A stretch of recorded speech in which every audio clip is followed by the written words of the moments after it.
Chapter 30. Charlie's Chocolate Factory. The great glass lift was now hovering high over the town.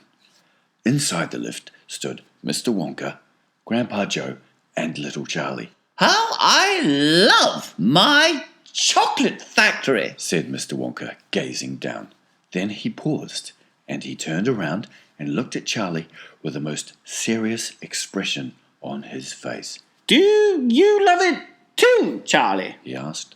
"Oh, yes," cried Charlie. "I think it's the most wonderful place in the whole world." "I am very pleased to hear you say that," said Mr. Wonka, looking more serious than ever. He went on, staring at Charlie. "Yes," he said. "I am very pleased indeed to hear you say that, and now I shall tell you why." Mr. Wonka cocked his head to one side, and all at once the tiny twinkling wrinkles of a smile appeared around the corners of his eyes, and he said, "You see, my dear boy, I have decided to make you a present of the whole place. As soon as you are old enough to run it, the entire factory will become yours." Charlie stared at Mr. Wonka. Grandpa Joe opened his mouth to speak, but no words came out. "It's quite true," Mr. Wonka said, smiling broadly now. "I really am giving it to you. That's all right, isn't it?" "Giving it to him?" gasped Grandpa Joe. "You must be joking." "I'm not joking, sir. I'm deadly serious." But why should you want to give your factory to little Charlie?" "Listen," Mr. Wonka said. "I'm an old man. I'm much older than you think. I can't go on forever. I've got no children of my own, no family at all. So, who is going to run the factory when I get too old to do it myself? Someone's got to keep it going, if only for the sake of the Oompa Loompas. Mind you, there are thousands of clever men who would give anything for the chance to come in and take over from me. But I don't want that sort of person. I don't want a grown-up person at all.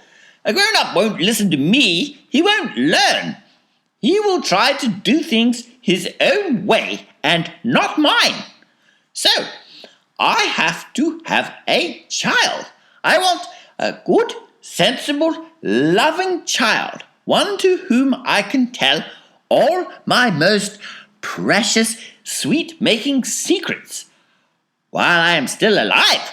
"So that is why you sent out the golden tickets," cried Charlie. "Exactly," said Mr. Wonka. "I decided to invite 5 children to the factory, and the one I liked best at the end of the day would be the winner." "But, Mr. Wonka," stammered Grandpa Joe, "do you really and truly mean that you are giving the whole of this enormous factory to little Charlie? After all..." "There's no time for arguments," cried Mr. Wonka. "We must go at once and fetch the rest of the family.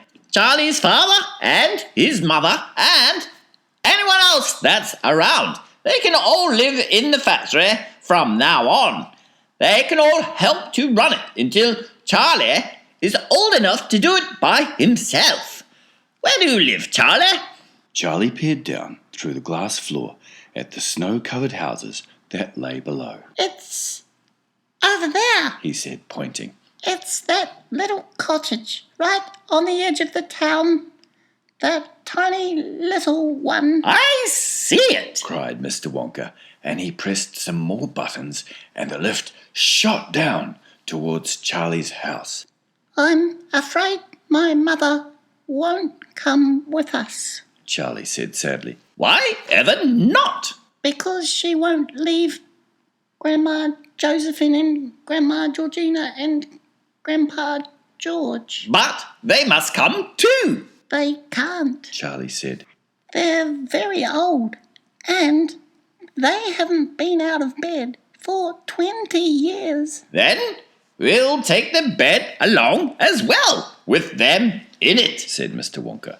There's plenty of room in this lift for a bed. You couldn't get the bed out of the house, said Grandpa Joe. It won't go through the door. You mustn't despair, cried Mr. Wonka. Nothing is impossible. You watch. The lift was now hovering over the roof of the Bucket's little house. What are you going to do? cried Charlie. I'm going right on in to fetch them, said Mr. Wonka. How? asked Grandpa Joe. through the roof, said Mr. Wonka, pressing another button. No! shouted Charlie. Stop! shouted Grandpa Joe. Crash went the lift, right down through the roof of the house, into the old people's bedroom. Showers of dust and broken tiles and bits of wood and cockroaches and spiders and bricks and cement went raining down on the three old ones who were lying in bed, and each of them thought the end of the world was come. Grandma Georgina fainted.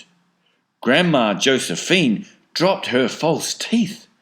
Grandpa George put his head under the blanket, and Mr. and Mrs. Bucket came rushing in from the next room. save us, cried Grandma Josephine. Calm yourself, my darling wife, said Grandpa Joe, stepping out of the lift. It's only us. Mother! cried Charlie, rushing into Mrs. Bucket's arms. Mother! Mother!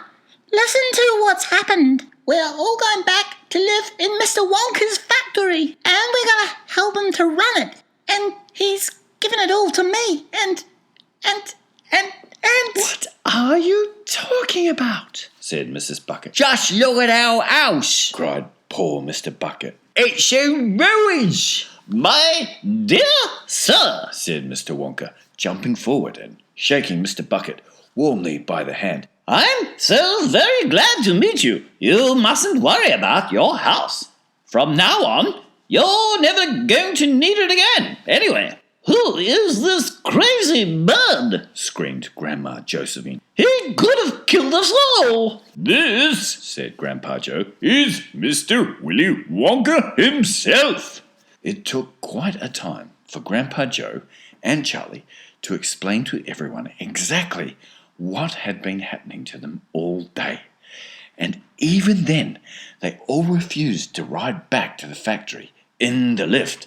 I'd rather die in my bed. shouted Grandma Josephine. So would I. cried Grandma Georgina. I refuse to go. announced Grandpa George. So, Mr. Wonka and Grandpa Joe and Charlie, taking no notice of their screams, simply pushed the bed into the lift. They pushed Mr. and Mrs. Bucket in after it. Then they got in themselves. Mr. Wonka pressed a button. The doors closed. Grandma Georgina screamed, and the lift rose up off the floor and shot through the hole in the roof out into the open sky.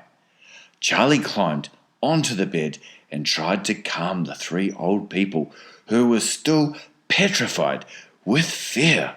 Please don't be frightened. He said. It's quite safe. And we're going to the most wonderful place in the world. Charlie's right. said Grandpa Joe. Will there be anything to eat when we get there? asked Grandma Josephine. I'm starving. The whole family is starving. Anything to eat? cried Charlie, laughing. Oh, you just wait and see. The end. I hope you enjoyed this reading of Charlie and the Chocolate Factory, and I hope you enjoyed reading along with me. I'll see you next time with the next book. Goodbye.